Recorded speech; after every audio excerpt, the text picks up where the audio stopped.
Today on the show, I have my dream team of UFO journalists, Jason McClellan, Maureen Ellsbury, and Mike DeMonte. This is the 2018 UFO Year in Review.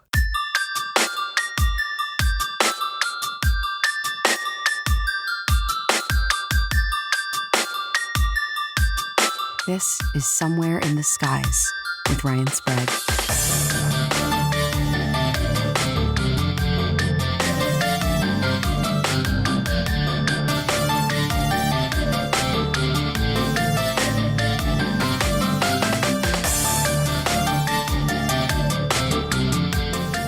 Welcome to the official Somewhere in the Skies 2018 UFO Year in Review. I'm your host, Ryan Sprague, and I have an awesome lineup of guests today featuring Rogue Planet's very own Jason McClellan and Maureen Ellsbury, and our resident punk rock ufologist, Mike DeMonte. Thank you, all of you, for joining me today. Thank you for having us, and I'm jealous of Mike's title. I want to be the punk rock ufologist. That's rad. I think Jason was first at that, right?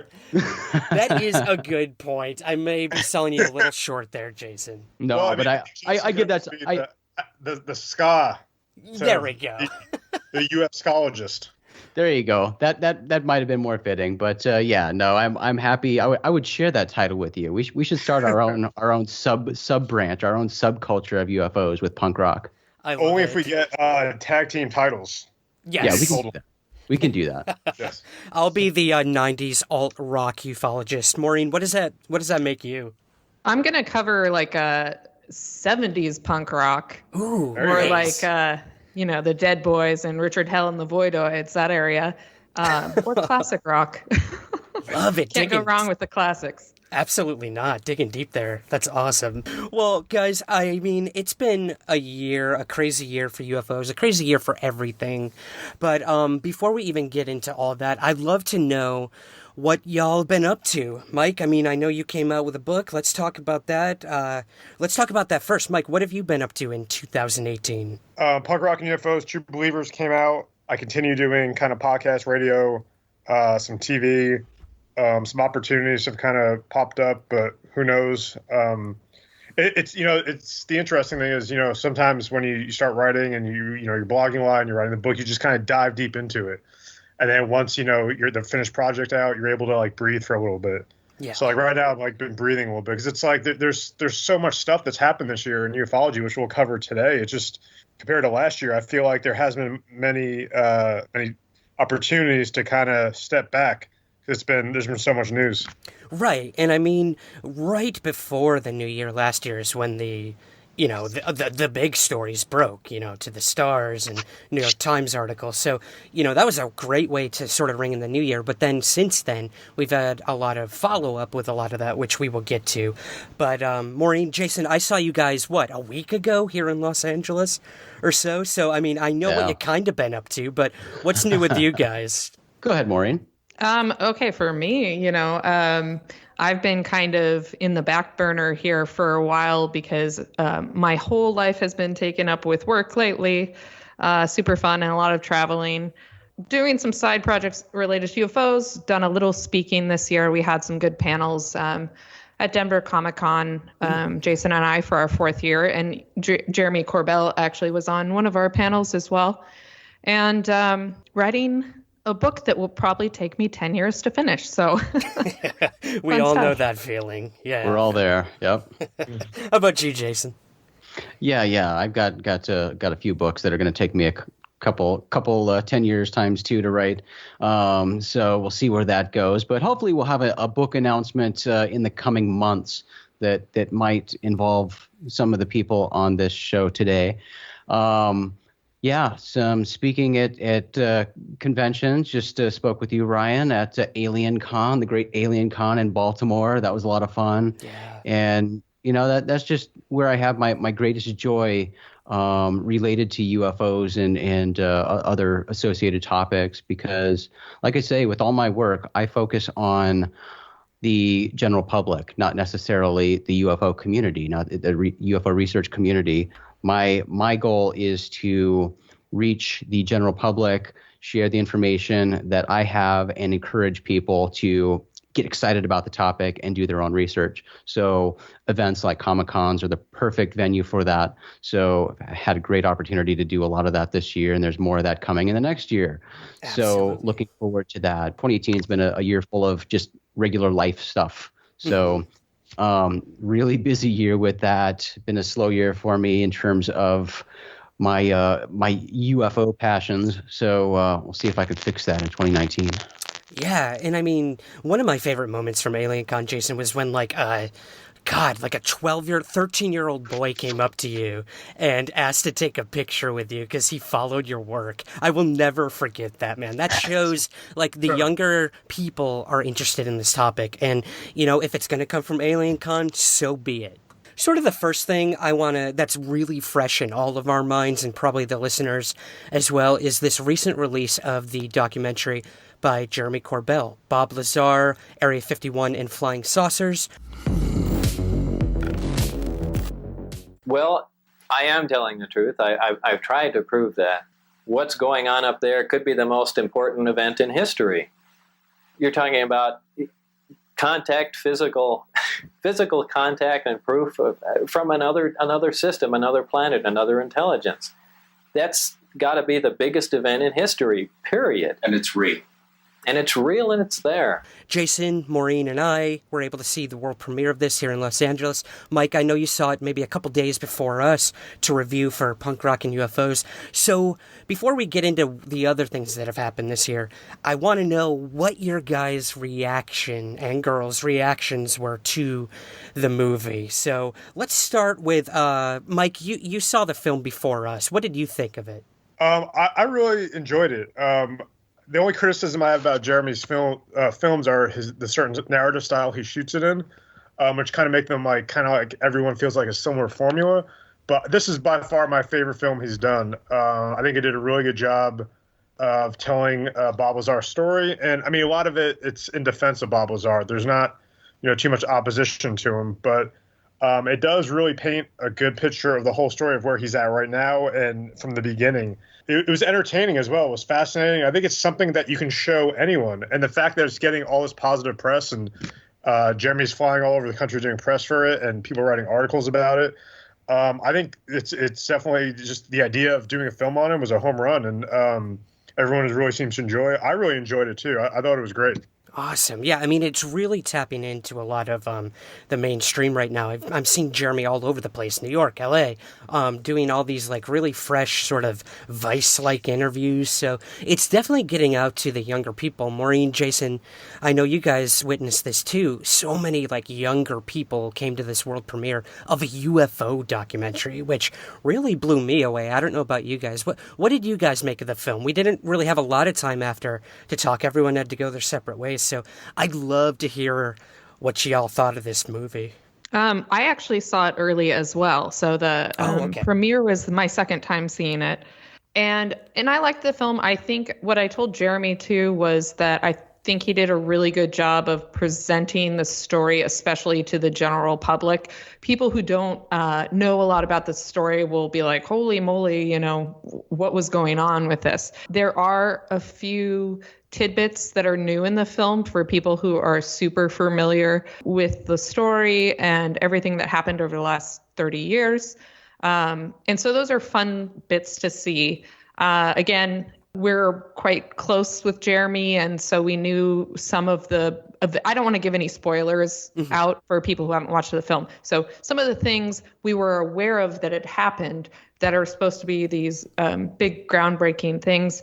So again, it's more entertainment style that you don't normally see in UFO documentaries, more fast paced. And I think that's the kind of style that draws younger people as well, because the music, the soundtrack, the visuals, that's what's going to get all these younger people interested in what the actual material and subject matter is behind it. So, obviously it's an extremely polarizing case.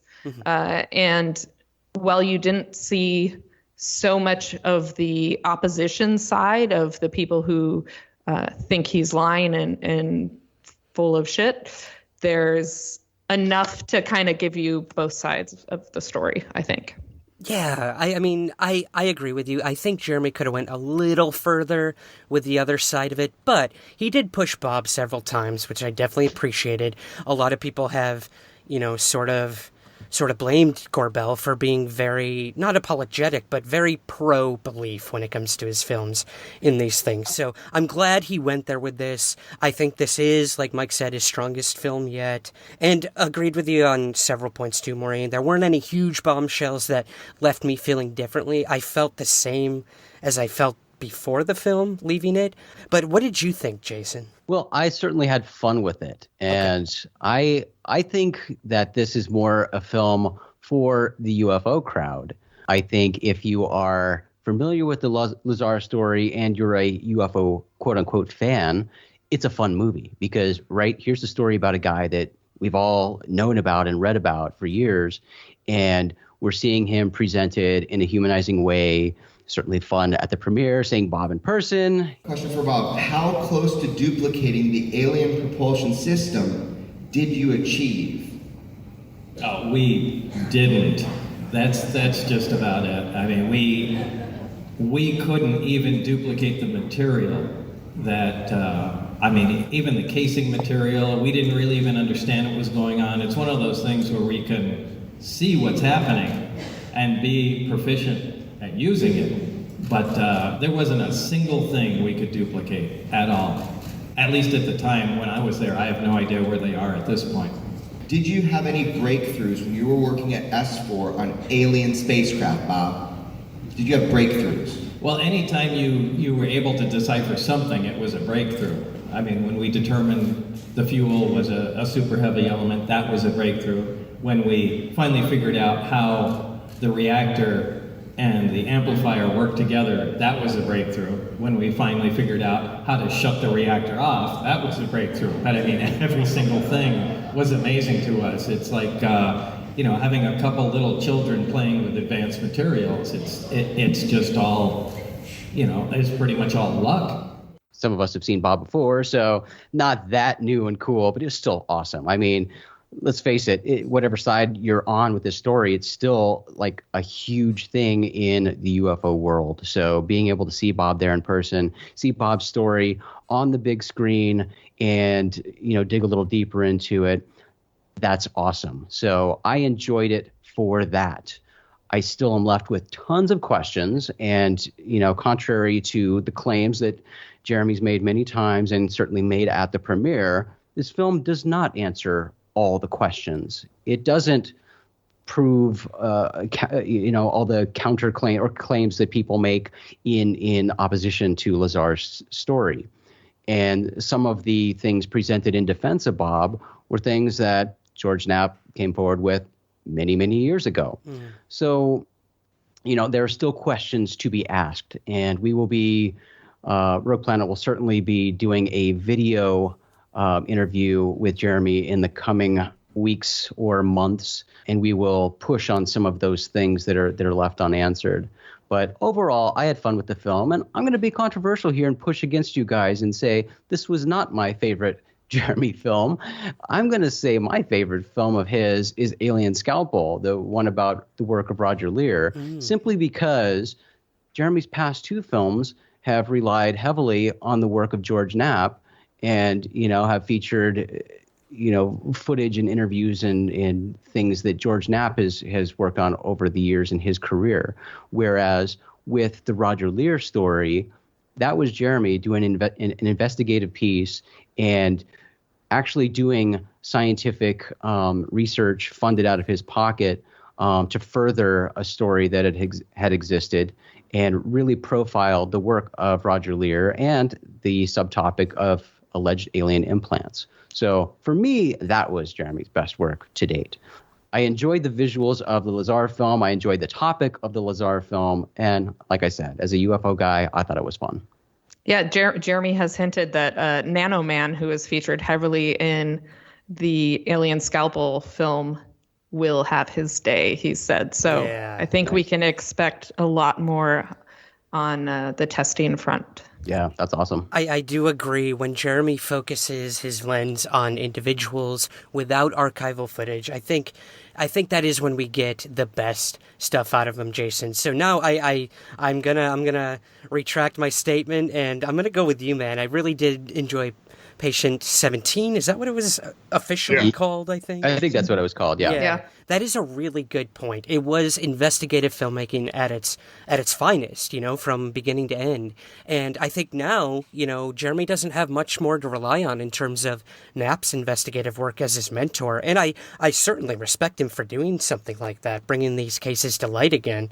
But I look forward to see what he decides to do next after he rests after these 2 films have come out in the past 2 months with him. So we'll give him a little break before we start pushing him. But the real debate is yet to come on Bob Lazar, I think. Now that the film's out there to the mainstream, for good and bad, the real debate is just beginning. So I'm sure we'll see a lot more of that. And like you mentioned on your recent episode, Ryan, with John Greenwald, I think the biggest plus of this whole thing is that Bob Lazar is in the news again. Bob Lazar, the story, even in UFO circles, had largely kind of fizzled out. It was gone from the topic of conversation. But here it is, again, in major media outlets. Kids are watching this movie. It's been the #1 movie on iTunes. So new people are discovering the story of Bob Lazar. And again, regardless of what side of that debate you're on, pro or con with Lazar, it's still an important piece of UFO history. It's a story that we should be aware about. It's something that we should research. It's something that we should form opinions about. And we've got a new generation, a fresh crop of people who are discovering Bob Lazar and the Area 51 story as told by Lazar for the first time. I love it. Yeah, and I mean, my girlfriend who thought Bob Lazar was a total con man, a fraud before, she left the film saying, I believe that something happened to him, and I don't think he's lying. So right there, that was enough for me, having someone that close to me who is a true skeptic through and through, say, wow, that actually, I believe something happened. That was enough for me to leave being like, okay, conversation's starting now, but I want to move the conversation, guys, to some sightings that happened this year that were pretty interesting. And a lot of these, I have to add, came from Tyler Rogoway, who, Jason, I know you interviewed Tyler, am I correct? Yeah, that's right. Yeah, so this guy works for a website called The War Zone, and he's bringing these military UFO cases to light that a lot of us didn't really know about, and ones that had sort of been circulating in, military outlets rather than the mainstream and whatnot. So before we get to sort of the ones he was looking at, we had this Ireland sighting on November 9th where multiple pilots saw these speeding bright lights. This was later confirmed by 2 pilots. You can hear the actual audio from this. Any military traffic you got right now?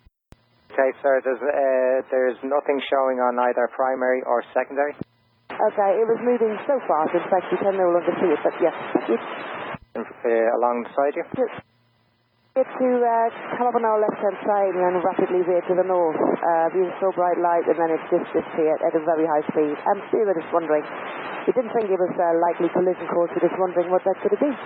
Appeared to be multiple objects following the same sort of trajectory, very bright from where we were. Okay, that's copied, and is there a direction it was going in or anything? The Virgin 76 also saw that in our 11 o'clock position, 2 bright lights. Roger, that's copied, thank you. Glad it wasn't just me. No, very interesting, that one. The pilot said it was moving fast. It seemed to come up over the left-hand side of their planes, rapidly veered to the north, and disappeared at a very high speed. This one really made the rounds really quick, and I think, again, it's because pilots reported this, and it's still being investigated, apparently. So a lot of people believe it could be meteorites, but that's yet to be decided. So do any of you guys have any other knowledge on this case? Any follow-ups? Well, unfortunately, as far as I know, there has been no follow-up, and that's the frustrating thing with UFO research. And even when there's a great story that hits mainstream media outlets around the world and seems to be all the rage at the time, it's likely all you're going to ever hear about that particular case. because there is no follow-up. There is no additional information that comes out. The reporters who report it usually report the initial instance, but they don't do the follow-up. And that's where Tyler Rogoway, who you mentioned, is a true, remarkable journalist through and through, because he does the legwork. He does contact everybody he can think of, from military and government to airports to pilots, and tries to get the full story and continues to follow up until he can get a follow-up story or some more answers to further develop that story or add to that story. With Ireland, I haven't seen any of that. But I did see, you certainly get a lot of this too, where you have some scientists who like to chime in and without even bothering to read the initial reports, form an opinion about what the UFO was. And in this case, we saw a lot of that, because even one of the pilots suggested that it might be a meteor or another object making some kind of reentry. However, one of the pilots described the object as climbing away at an incredible speed. Things, meteors or things entering the atmosphere don't climb. Yeah, I know these audio. And what's really interesting is getting back to Rogoway, he, like you said, Jason, he puts the legwork in. And I have to read this quote by him that I found in an article, because a lot of people think that a lot of people in the aviation field or aerospace may not be interested in UFOs. And as a journalist directly speaking to these people, Rogoway says, I'll tell you, anyone that is in the aerospace world and journalism and tell you that they have no interest in the legacy of UFOs and the whole history that goes along with it is lying to you. It is an interesting thing, even for the sake of lore and intrigue. So I have followed it very closely. I think that's very telling that, pilots are interested in these things. Aviation people are interested in these things. And he's the one bringing that legitimacy to these cases. We have the one in Arizona in February. Again, 2 pilots saw a flying saucer passed over their planes. And there's audio of this one as well. Number 71 Papa Golf, go ahead. And was anybody above us that passed us like 30 seconds ago? Number 71 Papa Golf, negative. Okay. Something. A UFO. Yeah. It's American 1095. Yeah, something just passed over us. Don't know what it was, but it's at least 3,000 feet above us. Yeah, it passed right over the top of us. We have audio, testimony of these things happening, which I think is really interesting. And didn't we also have a California-Oregon case earlier this year? It was Oregon, Washington kind of area, yeah. Yeah, Portland, yeah. Right, your neck of the woods, Maureen, right? Yeah, so that was when they were intercepted. They were trying to scramble. Yeah, the F-15s. They tried to scramble F-15s, and I mean they did. They had multiple commercial aircraft in the sky, and this we're talking about something that happened in 2017. Now this was in October 2017, right? But similar situation where ground crew was working with commercial aircraft in the sky to try to figure out what this thing was, because commercial aircraft were spotting this UFO flying over Portland, and these planes were seeing it. But the ground people, they had it on radar momentarily, but didn't have it. Fighter jets were scrambled. Fighter jets got up there. They couldn't find the thing. And again, thanks to Tyler Rogoway, I mean, all of this stuff is available on FAA recordings, so you can listen to the entire sort of chaotic moments on this recording and hear the conversations they're having, trying to figure out what this object is, trying to figure out if they should scramble fighters, trying to figure out what the procedure is when this stuff happens. Oakland 31. AFRAC number 1550 Lima, level 43, so wrong way. That's for do you know that target south of the boundary there, that 0027 code moving very fast at 37,000? Oh, look at that thing. Yeah, that's crazy. Huh. And you don't have anything on him, huh? I got nothing. Well, look.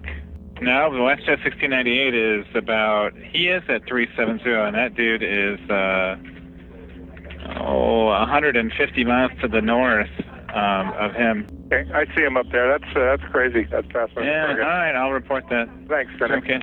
It's Oakland 31 or 36. Lima. This is Sector 36.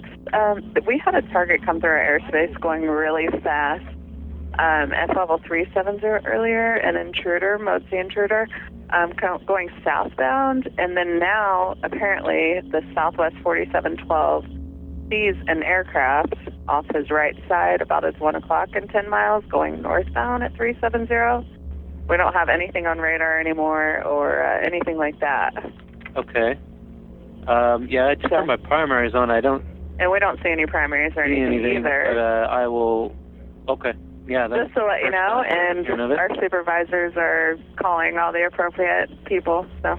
And does he have any idea what kind of aircraft it is? No, we've asked him, and he doesn't. He said it's about his 1 to 2 o'clock and 10 miles off his right side now. So. Okay, thanks. Like, they have no idea what's going on, and that's really freaky. They don't know what to do, and a similar thing happened in Arizona. Like, yeah, they knew that they had this unidentified craft, but they couldn't find it. They couldn't figure out what it was.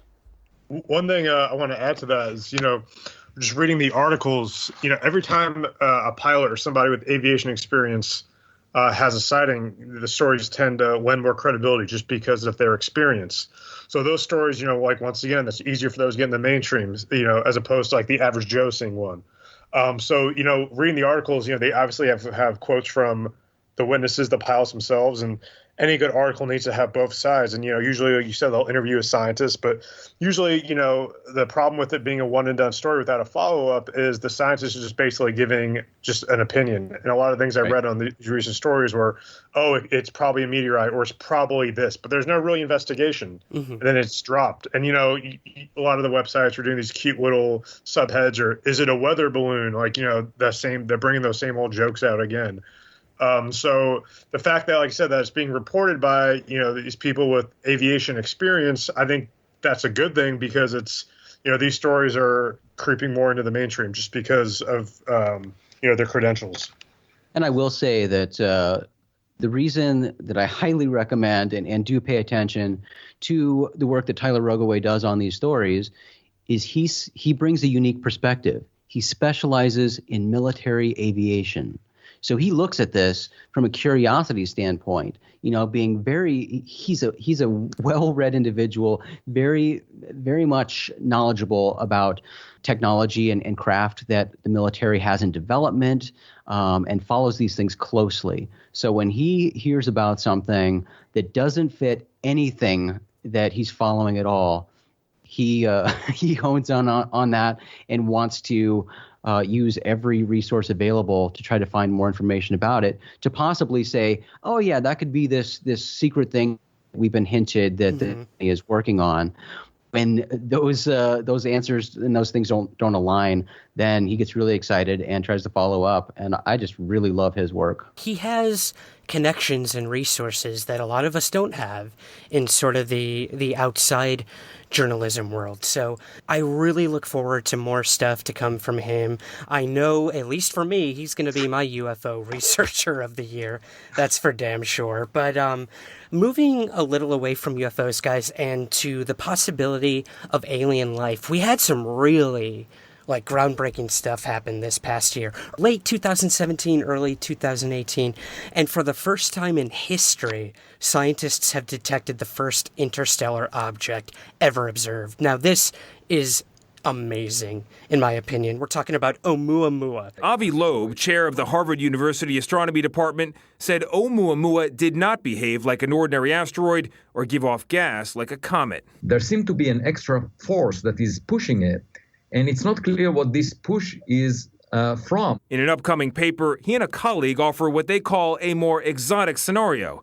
Oumuamua may be a fully operational probe sent intentionally to Earth vicinity by an alien civilization. This thing kind of made a comeback when Harvard scientists wrote a paper about it, claiming that it could be aliens. Now, I know that's a very hypothetical thing, and of course every news outlet grapples onto that one little quote that they say, but very fascinating, this huge elongated object that came into our solar system, hung out for a little bit, and made some really odd maneuvers, and took off. We'll probably never see it again, but who knows. But what do you guys make of the whole Oumuamua incident? Where do you all stand on this thing? Is it an alien probe? It It's hard to say. I mean, because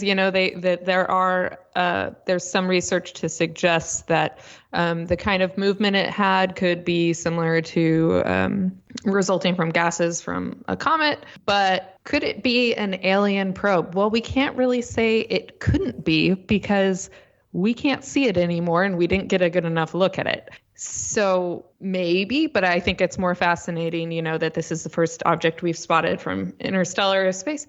And that they believe that there's at least 4 other objects that could be of interstellar origin currently bouncing around that, could be hiding amongst all the other space debris. And I don't know. It's kind of fascinating. Are there just a bunch of creepy alien drones hanging out in our solar system?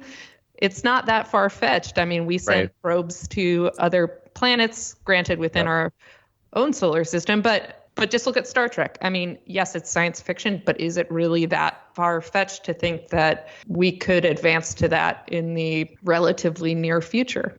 I don't think so. I mean, we just had one of our objects go interstellar, right? So, yeah, I mean, you make a great point, Ryan. I mean, extraterrestrials aside, this is huge news, extremely exciting. I mean, big time stuff is happening in space all the time now, and we do live in science fiction times, and it's super exciting. So removing the alien possibility, it's exciting on its own. But yeah, I think responsible journalists and responsible scientists certainly take note of this and see the unusual behaviors, and certainly considering all of the unknowns that exist with this thing, you can't rule out the possibility that this is something, that has an intelligent extraterrestrial component to it. That doesn't mean we're saying that it is, but being a responsible scientist and not having all the answers, you do need to keep an open mind, and you do have to weigh all the possibilities, and that's certainly a possibility. Coming from a media standpoint, it's interesting how, Ryan, you made that joke, they're playing in the headlines, the alien aspect of it. And I don't know if that's just kind of more a telling sign of how the media is more clickbaity nowadays, or just the fact that they're more open to running headlines like that in general. That's what they pull from that, the fact that NASA scientists are saying it could be aliens. So either way you look at it, I think, you have this, they're potentially trying to sensationalize a little bit by running that in the headline. But also that's kind of the news too, because maybe 20 years ago, NASA scientists wouldn't have been so open to even state that claim. So I think it's fascinating how it's been played up. Well, and what's even more exciting, too, is because of this object, they're building another telescope in Chile. Once it's completed, they're going to use it to search for similar objects. Like you said, Maureen, there are possibly other objects out there like this. So now it's pushing scientists to fund these telescopes to look for more of them. And you can't ask for more than that. And you can't ask for more than all of these scientists writing new papers arguing comet, asteroid, something other than that. It just keeps going and going. And the fact that we don't have a clear answer yet of what this thing was, that's actually exciting than getting an answer, I think. That unknown is what keeps us going. And I think that's agreed, pretty cool. 100%. Yes. Yeah, and Jason, thanks for reminding me that Voyager 1 finally entered interstellar space this year. Mm-hmm. Totally forgot about that somehow, but that's kind of fascinating to think about too, because on the other end, let's say there is intelligent planets out there, and now they're possibly being exposed to their headlines really are the same. Weird stuff from the 70s. Yeah. That's a good point. And, we just landed on Mars again. It's so cool, guys. Yes. I think we're on the cusp of some really interesting scientific developments in terms of alien life. And China's getting ready to land on the dark side of the moon. Boom. All those conspiracies will now be solved. I love it. Well, here's another one too, guys. Silvano P. Colombano of NASA's Intelligent Systems Division recently wrote a research paper about extraterrestrials, and he wants to keep people informed that, aliens, they may look different than what we expect and may be able to travel huge distances. That's the biggest argument whenever any of us get asked, how could aliens travel all this time and space? There's no way they could ever get here.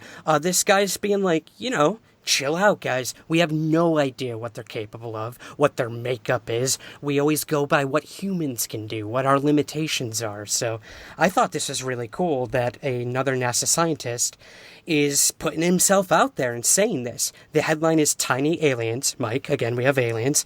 Tiny aliens may have visited us, and we just didn't know. That's pretty cool. It's super cool. This was fantastic to read. And again, I applaud this guy because this is a responsible scientist, in my opinion. He's keeping his mind open and exploring all possibilities. And when we're dealing with something as strange and unknown as extraterrestrial life, yes, we have life as we know it as our baseline and what we're working on, we're working from. But in the end, we really don't know. I mean, the possibilities are endless. So we have to understand what we're working with our tool set, but also understand it could be so much bigger than that. So I love that from that standpoint. But this spawned so many ridiculous headlines, as all of these stories do, because NASA scientist says aliens have already been here and all this stuff. And I love that he's many times over said, look, all I was saying was we need to consider the possibilities. I'm not saying they've been here. They may have been here, but I'm not saying they've been here. All right, guys, we're going to move on to probably the bulk of our conversation here, something we are all familiar with. The date of recording this is Thursday, December 13th, and it is Mr. Tom DeLonge's birthday. So happy birthday, Tom DeLonge. Happy birthday, Tom. I saw the past interview with Tom DeLonge featuring Maureen and Jason making the rounds today. So that was really cool to see all of this stuff to the Stars Academy. Well, Tom, I've been excited to talk to you about UFOs. You've always been vocal about your interest in the subject. Right. And, it's interesting. I don't think a lot of people understand that you've researched this subject for more than 20 years. Yeah. And that's a lot more. It's a longer time period than a lot of the leading researchers in the field right now. A lot of researchers tend to dive into one area of it. That's pretty right. hardcore. Hey, I'm going to write a book about Roswell. Or someone else comes in and says, I'm going to write a book just about, the Majestic 12 documents, and I'm the kind of guy that, I'm pretty broad about all the subjects. I've gone deep on a lot of them, but I've kind of surpassed the icing on the cake, and now I'm kind of digging down into, the main ingredients of the cake, But what initially sparked your interest in the subject? One of my first memories is being in 7th grade where I was walking, I had like an hour in junior high. It's like the first, school kind of system in junior high level where you get to walk between classes, so you have a few minutes. I, for some reason, had more than a few minutes, so I had to go to the library. And I was walking to this library, and I didn't read books at all. Then, in school, I was like, books? Who wants to read books? I'm into skateboarding and stuff. So I'm like, well, if I have to read a book right now, I wonder if there's like any weird, like, UFO books. And I don't even know why that came to my attention. It was so odd, because and all I found was a book that had something about one UFO and the Loch Ness Monster. But either way, it was cool, and it was in my school library. And from that moment forward, it really sparked my interest. But there was a gap there until I was able to actually afford to buy a computer. So computers were really happening when I was 20 and 21. That's like the beginning of the 90s, like, bam, things are happening with computers. So I signed a record contract and got my first paycheck. And the very first thing I did was I went out and bought this shitty, like, compact computer or something. And I brought it home, signed on. And I think I just typed in, like, UFOs or something, or Area 51. I don't even know. There's the common term. But now we are in the thick of it, guys. It's been over a year since this thing took shape and since the New York Times story broke. And we've had some interesting and not so interesting developments. Probably the biggest one is the ATOM Research Project, the acquisition and data analysis of materials. Very controversial project going on over To the Stars. But where do we stand now, guys? It's been almost a year. They wanted to raise around $50 million for this project. Don't think they quite made it to that, but it's been a heated debate within the UFO community for about a year now. So let's lay it all out there, guys. Where do you stand now, and what can we expect from To the Stars in the future? Mike, let's start with you. I think there's more optimism, than last year. I think there's more stuff to look forward to this year. The fact that Secret Machines documentary is apparently finally coming out, rumored movie deal, And in terms of the research side of it, I know it's going to be divisive either way, but I mean, they're slowly getting stuff done. They're getting the ball rolling. And, just from, reading on all the Facebook message boards and, there's always opposition with this topic, but, they're actually getting people talking. And, like I think I said last year, if that's the worst thing that happened, I mean, if that's the biggest thing that happened last year was getting, this mainstream press and getting people talking about the topic in a serious manner and being more open-minded in terms of research, then great. But I think they're taking it a step further. And a lot of the credibility questions that kind of hamper them previously, I think there's less of those. Yeah, I think there's less of those going forward. So I think 2019 is going to be an interesting year. And I just think people need to be patient. I think we said that last year, too. We did, yep. And, these things take time. Even somebody with Tom's celebrity status to him, these things take time. It's not like he could just, write a check and boom, we have disclosure the next day. That's not how things work, especially with such a sensitive topic. So, like I said, I think, things are slowly rolling out. And obviously it's not rolling out fast enough for some people in the UFO community, but I mean, they're not doing it for them. They're doing it, for everyone. So I think, people need to be patient and just see where it goes. Like I said, people are obviously going to jump at, the fiction stuff that To the Stars is interested in doing. It's the first thing people jump at and kind of poke at and say, is this where my investment money is going? No, I mean, obviously not. I mean, it's common sense.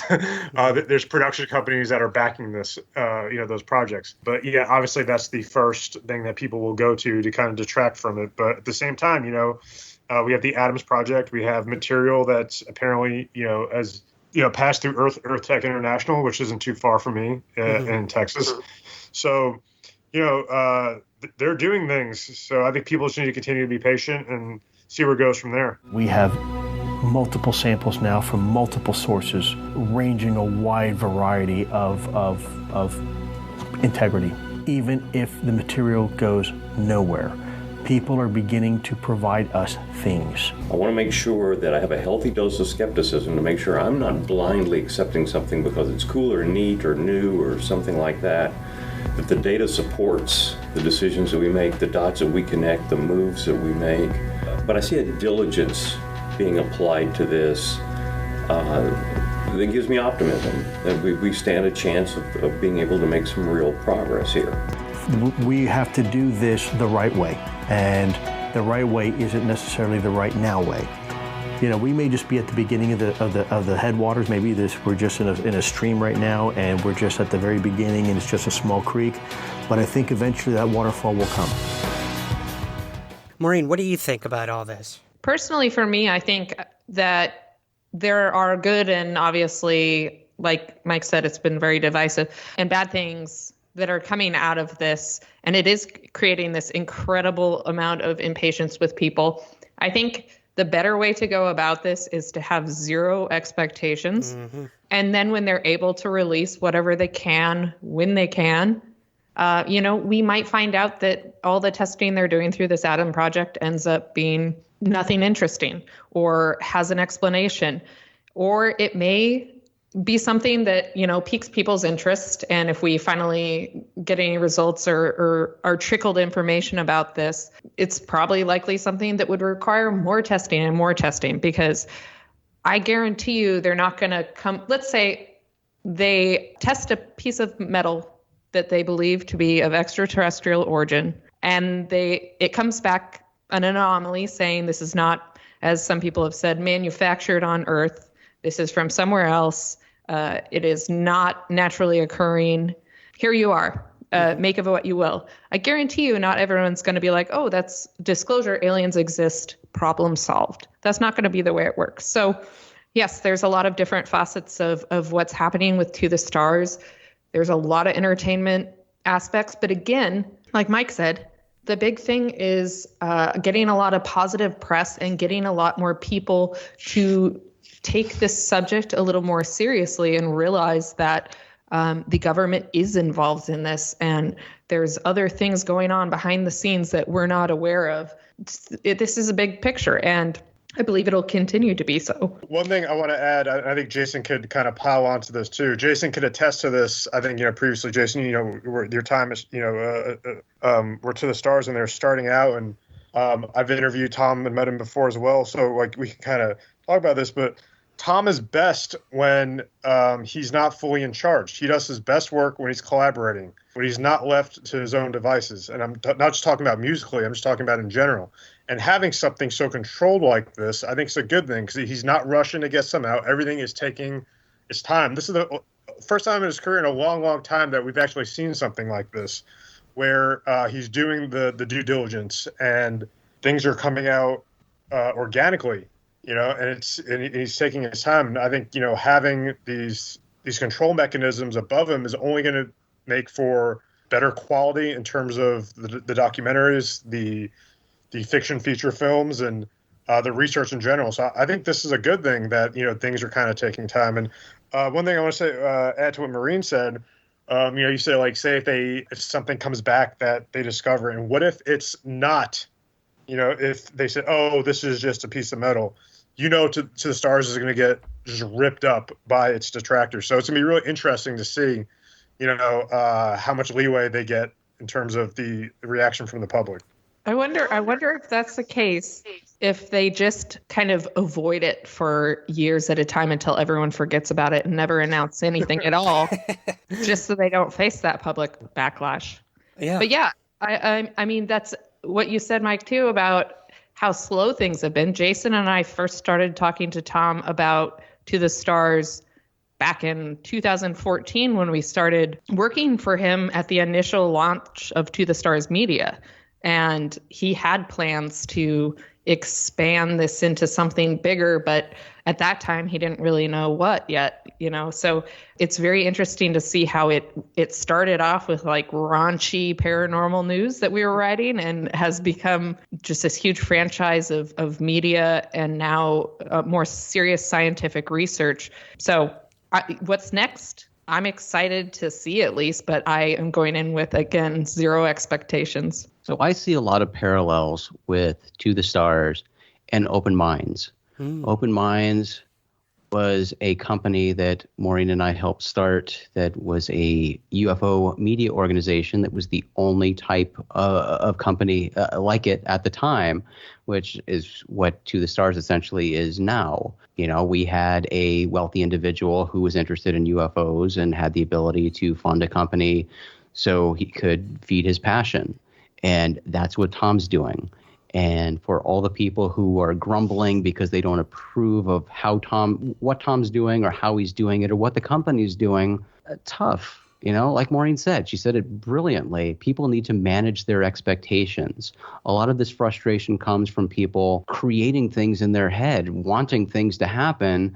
And, that's just not realistic. They need to manage their expectations and understand, look, even if you're an investor into the Stars Academy of Arts and Science, nobody twisted your arm. You chose to do that.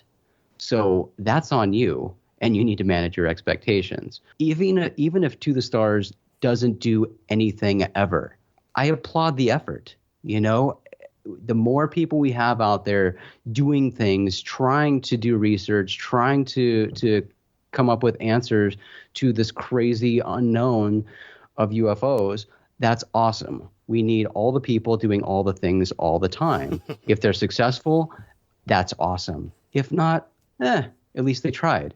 It doesn't affect me, and it shouldn't affect you. If you chose to invest money, that's on you, and you understand that it's not really an investment. You really crowdfunded this effort to do some awesome things. So anything they do, I think, is great. But people need to understand and remember that To the Stars is primarily an entertainment company, and there's some awesome entertainment that's going to come out of it. But again, I view To the Stars as something very similar to Open Minds, what me and Maureen did, as, a guy very passionate about something and doing it with a company and somebody who has a lot of resources and access to do it on a much grander scale. And that's what we're seeing. I think that's amazing. Let's hope it doesn't go the way it turned out with Open Minds, where he got bored because he hadn't solved the alien problem. Right. Well, within a short period of time. And yeah, well, Tom is self-proclaimed ADD, so that could happen. But fortunately, he has other people involved, so I don't think it will go that way. I think he chose these people, kind of like when you have someone go to the gym with you. You need a gym buddy to keep you motivated. So That's now right. that he has these pretty prominent people, a bit controversial, but still prominent people involved, they're going to keep it going. And I think one of my biggest problems right now is we just heard that he sold a show to TBS, which is awesome. And everyone was just poo-pooing it like, oh, it's going to be an animated Family Guy-esque thing on the paranormal. Which is strange to me. I mean, TBS is an odd choice. I mean, yeah, they've got similar programming, but I mean, Maureen and I are very familiar with this property, and this is something that should be on like premium cable or something where like nudity and profanity should be allowed. Like TBS is not really going to fully encompass what Strange Times has to offer. Right. I don't think they're really prepared for that. But what I want to say in terms of that, Jason, is who gives a shit what network it's on? The fact of the matter is he got a show sold, and that's going to bring in money to then fund the scientific research of To the Stars. That's what people have to keep in mind. They're like, oh, all we're hearing about is the entertainment stuff, the fiction books, the nonfiction, the documentaries. Yeah, no shit. How do you make money? You provide entertainment. Sure. And again, that's them managing their expectations or creating something that they want to happen. But for me, I will say this. You asked how, our thoughts have changed from the beginning of the year to the end of the year regarding To the Stars. And my opinion of the company hasn't changed one bit. And perhaps that's because I'm intimately familiar with what To the Stars is. And a lot, if not all, of what this company has done has been very public from the very beginning. Mm-hmm. So it's exactly what I expected. They delivered exactly what they've said they would, and it's just getting more and more exciting as time goes on. It can't happen, every day, every week, every month.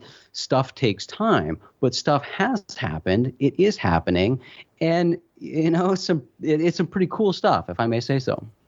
And people need to understand the entertainment aspect. That's the easy part. Exactly. All right? UFOs are quote unquote cool right now. There's new shows popping up all the time.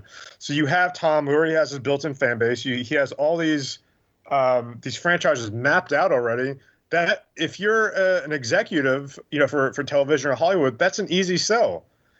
This is the easy part. The hard part is getting more people, in positions of power on board, more mainstream coverage, getting the research done. That's the hard part. That's what takes time. Yes, and a lot of people, I've heard this term floating around, the To the Stars syndrome, where now every TV network and their mother wants to do a paranormal or UFO show. I know everyone on this panel has been tapped countless times this year since the New York Times story broke, since To the Stars has been doing this stuff. So if anything, yes, To the Stars has made UFOs popular again, put them back into the mainstream, and that's exciting. And instead of getting jealous and bashing everything they're doing, I think we just got to ride the wave, enjoy it for what we can, get what we can out of it for our own research, and just sort of wait and see what happens. Or if you're going to be a dick about it, don't pay attention to it. It doesn't have to affect you. Yes. Go and do your own thing. Don't worry about what other people are doing. Exactly. You made a great point by saying the people who chose to invest,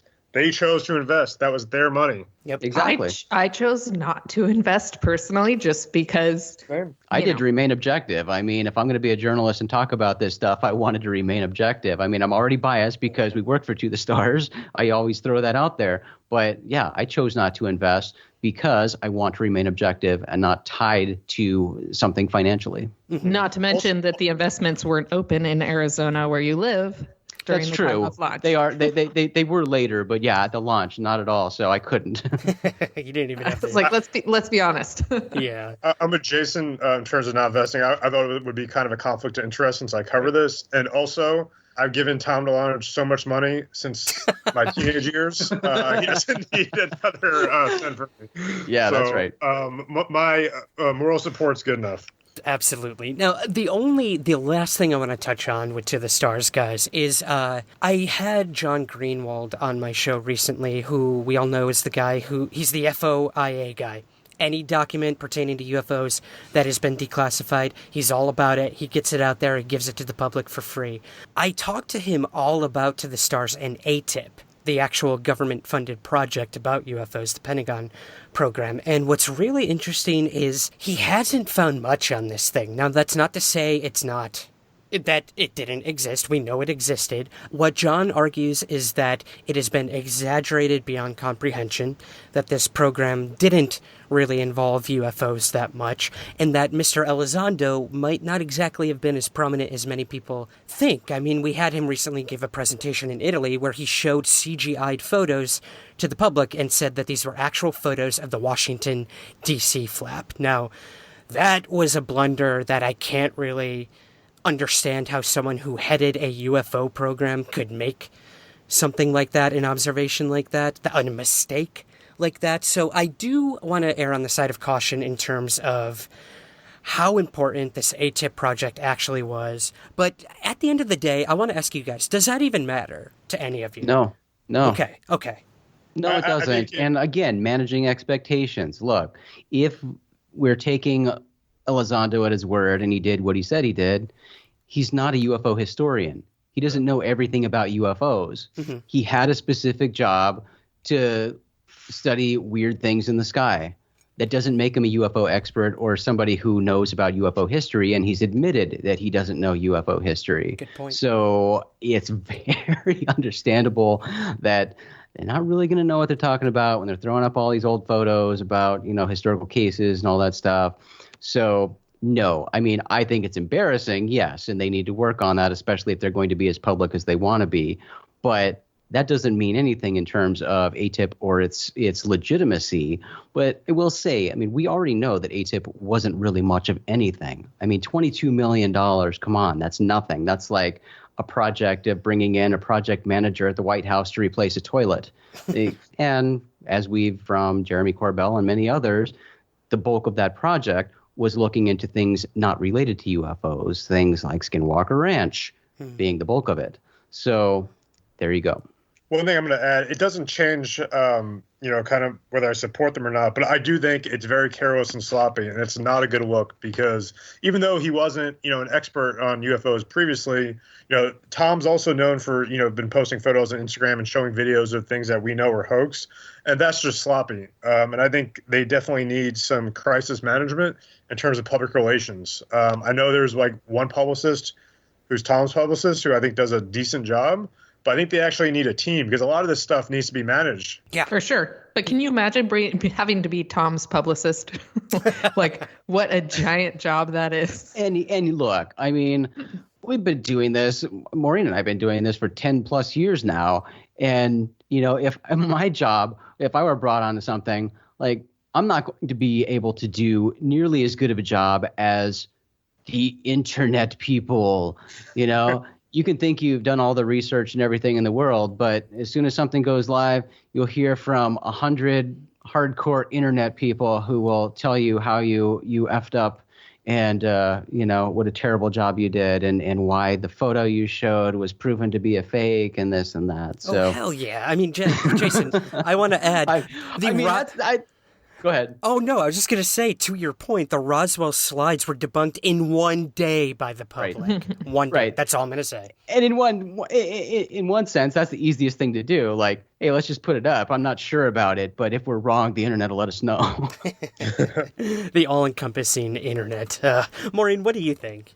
I mean, it's a really good point, and I think that it's terrifying in terms of there's always the risk that you're going to post something that, you're asking questions about. This actually just happened on Twitter today. I saw you commenting on it, Ryan, with the Stan Romanek video. Some guy posted and tagged a bunch of people in, and he thought it was an interesting video. And then all of us within 3 seconds said, no, the guy's a known hoaxer. That's I saw that too. Total BS video. Run away.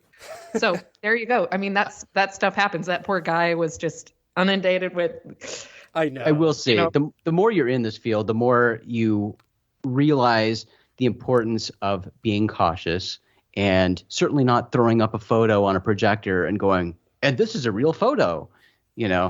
you have to be careful and gauge everything. You know, allegedly is a very good word to enter your vocabulary and have it be used frequently and often. Everyone knows it's my favorite word.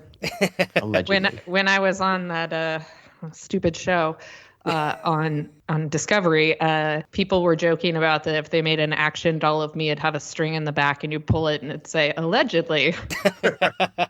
or as Ancient Aliens has taught us, could it be that ...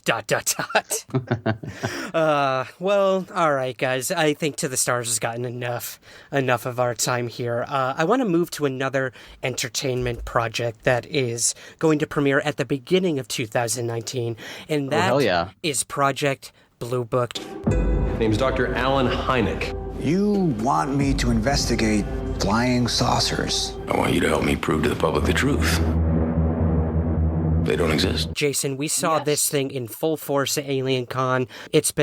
We've known about it for a while now. Some of us have seen a good chunk of the first 6 episodes or so of it.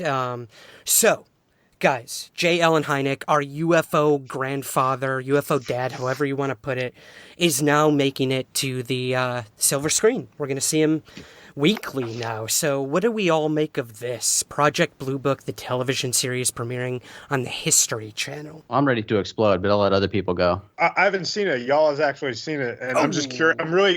You haven't? No, I have. I've seen the first 6 episodes. I was very fortunate to have that, but pouring salt in the wound. I'm sorry, my man. But what do you think? What's your initial reactions to hearing that they were going to be making a television show about Project Blue Book? Well, once again, this is something that's going to be highly fictionalized as well. So that's what I'm curious to see, of how much of it pulls from what we know to be true and how much of it is fictionalized. But either way, I'm still excited for it, just because I feel like we haven't had a show like this on television in a while, especially, something that hits close to home to all of us. So I'm excited for it. And the fact that, it's on the History Channel, I think that's a good thing too. You'll see it probably packaged with Ancient Aliens on at some point with reruns. But since, Ryan, you've seen it before, without giving any spoilers, I don't know how much you can speak to it, but would you say that it is a fair representation? Absolutely. And I can say that without any hesitation, to be honest. It's fair, it's authentic, but it is a drama. It is fiction. It's a drama, it's fiction. I recently interviewed the creator and the showrunner of the show. That'll be airing in a few weeks from now, but they stress that, of course, we had to fictionalize aspects. We need to create a narrative for all of this. So I understand those who say it's not accurate. It's going to be fictionalized. Why is Hynek looking at an alien in a tube? Like, I totally get all that. I totally get it. Sure. But until you see it, until you see the story they lay out, I'm sort of reserving judgment on saying, oh, they totally botched it. It is a slick show. It is beautiful. It is well written. It is amazingly acted by Aidan Gillen playing J. Allen Hynek and the other actors as well. I think it's great. Again, it's the History Channel, so there's a lot of historical stuff in it, a lot of cases we all know in the UFO community, but this is going to be the first time for a lot of people hearing about these cases. So that's more exciting than, did they get this right? Was this the date it actually happened? This. Exactly. Yeah, see, again, we come back to managed expectations and people, wanting this to be something it's not. This is not a documentary. It's a drama TV show. It's fiction, but it's based on something true. So there's a lot of truth in here. So if you liked X-Files, people in the UFO love X-Files because it's talking about it we all love and are passionate about. Well, this is the same thing, but it's referencing something that was real. Yeah. So keep that in mind. Think of it as an X-Files period piece, because that's what it is. And this show is so well done. Paul Hynek, J. Allen Hynek's son, is a consultant on the show. So that should tell you something. And I just think they did such a great job with this. I am excited to see the first season. I saw the first episode. I was blown away by it. If you are a UFO fan, this is going to be such a fun ride. Just don't expect it to be a documentary telling you what actually happened with Project Blue Book, because you're not going to get it. But you will have fun because it's a TV show about UFOs. And that being said, too, they did post today a sighting reports map of Wasn't that rad? historical UFO cases that Project Blue Book investigated. So if I believe you go to Twitter, just go to any of the Project Blue Book social networks, and you'll see this thing. Or any of our social networks. Or ours, yeah, we all shared it. They're going out of their way to really do their homework with this show. I know for a fact that the creator spoke to the last living person who ran Project Blue Book, talked to him extensively about it. Again, Paul Hynek is a contributor to all of this as well, and they did everything they could to make this as accurate as possible. So and I'm history's excited. throwing so much money at this show. Oof, it's ridiculous. Yeah. Yeah. I'm super psyched because of your guys' glowing review. And also, I have to say that this show is coming out at a really opportune time for our friend James Fox. Yes. He has been working on a movie about the 701 cases that are unidentified in Project Blue Book for years. But I know he's getting closer to having this documentary be a reality. So no disrespect to our friend Jeremy Corbell. The movie James is right now is going to be just going out on a limb here, but I think it's going to be the most incredible UFO documentary ever. I have high expectations because I know how much research that James has put into this project already, as well as, having Lee Spiegel along with him. And I was super bummed because at one point, James did reach out to me and ask if I could help with some stuff. Me too. On the documentary, yeah, but it was a task that would be too time consuming for what I had. But I'm so excited about that documentary that I'm really looking forward that like all this Project Blue Book stuff is coming to fruition, coming up in the near future. Awesome. And plus, Littlefinger's on it. Yeah. That's a good point, Maureen. They got an incredible cast for this one. Well, I mean, that's a good way to sort of wrap this up, guys, is what you're looking forward to in 2019 in terms of UFOs.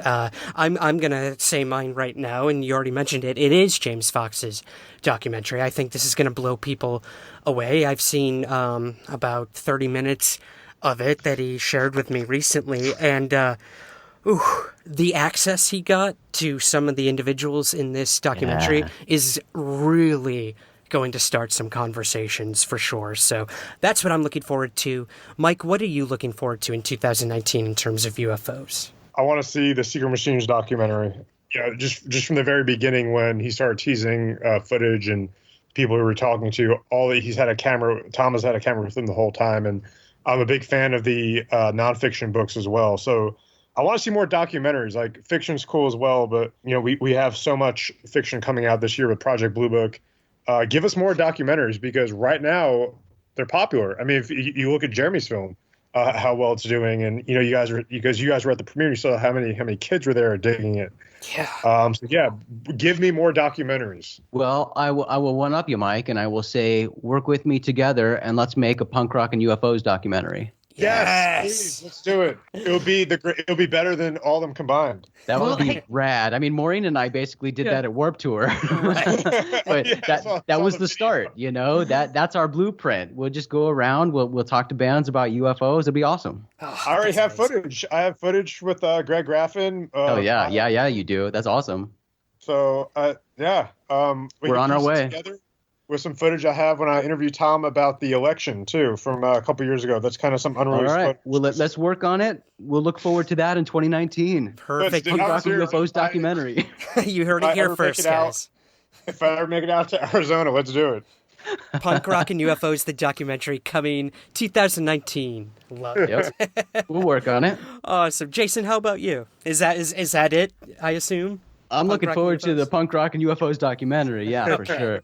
No, Project Blue Book. I'm stoked on this show. I mean, the recent X-Files left us all a little disappointed and wanting more. Mm-hmm. But Blue Book, man, if the rest of the season is like episode 1, I'm ready for it because, again, as a fan of this genre and as the topic of UFOs, taking something that's real and presenting it in this way, number one, I'm excited because it's a great show. And number two, I think the possibilities for exposing people to the reality of Project Blue Book and the government's interest in UFOs is ridiculous. I'm excited about that. I'm also excited to see what happens with things in the general public like Alien Con. Alien Con has started this massive movement. Baltimore was unreal, and moving it to LA for the California one in June, I think that thing is going to be huge. Yeah. So I'm really looking forward to seeing the kind of turnout they get, the people they get,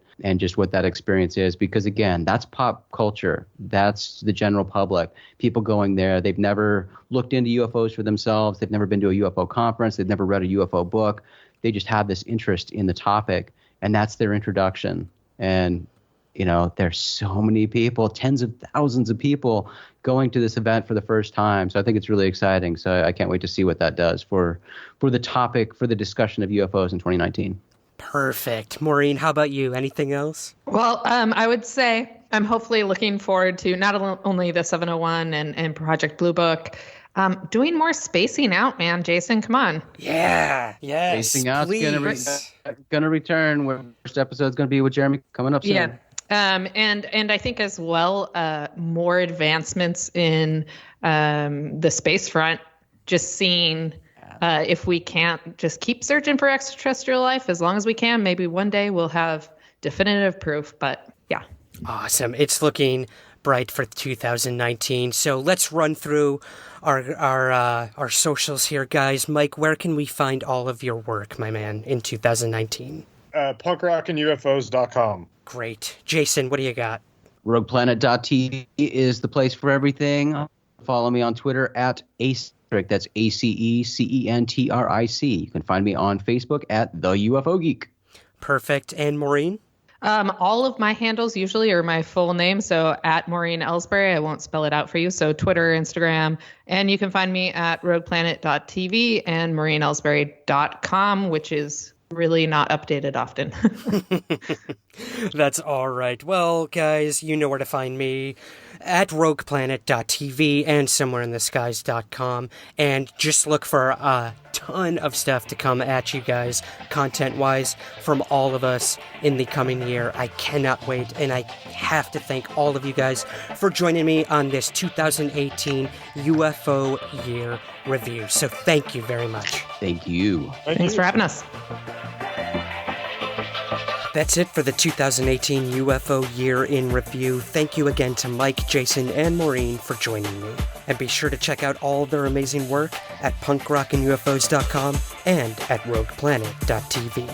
The holidays are fast approaching, but fear not, we have some fun shows leading you into the new year. So be on the lookout for those in the coming weeks. And we're going to be starting 2019 with a bang over at the YouTube channel. Live feeds, exclusive content, some really cool face-to-face interviews, and so much more. So be sure to subscribe to the Ryan Sprague channel on YouTube right now. Please also subscribe, rate, and review the show on the largest podcast platform, Apple Podcasts. You directly influence the show's visibility by doing so, and you help us gain new listeners. And hey, be sure to share the show with those crazy relatives of yours over the holidays. I'm sure it'll make the conversations around the Yule log a whole lot more interesting. Follow us on Twitter at SomewhereSkies and Instagram at SomewhereSkiesPod. My thanks as always to HelloFresh, the E1 Podcast Network, KGRA Radio, and most importantly, to you for listening. I'll see you here next week, and remember, keep your feet on the ground, but never stop searching somewhere in the skies.